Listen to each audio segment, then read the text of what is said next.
We move back over to Brad Lawler, Home Team Inspection Service. Daniel purchasing a home this winter, is planning on having an inspection, and in this email he is wondering how a home inspector inspects the cooling, remember we talked about this earlier, the cooling ability of an air conditioner when the temperature is in the 20s or 30s outside. So what can be done? Because a lot of people want to buy a home during the winter, but if you can't inspect it, can HVAC companies who do this for a living come out and inspect?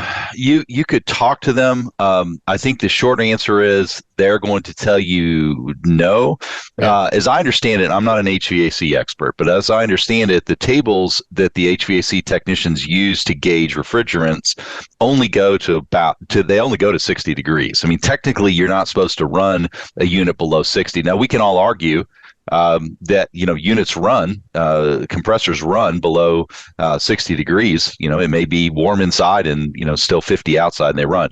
But home inspectors generally do not test if it's below 60 degrees because of the refrigerants and the oils that make everything spin and run.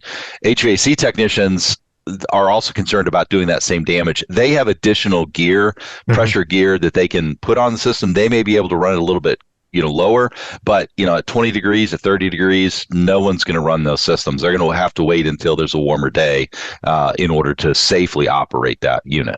You mentioned it was 60 degrees is the cutoff for testing? Yeah, 60 degrees is the cutoff. Again, I know people argue all the time. Well, it's going to run lower than that, but that's just when you start running into problems with potential damage, especially if it's been cold overnight and all of the oil settled down into the crankcase. That's really where you can cause the damage. Before you call an HVAC company, make sure you check their reviews. That's important if you want to see our reviews because we're really proud of them. Go to LouisvilleZillow.com or LouisvilleGoogle.com.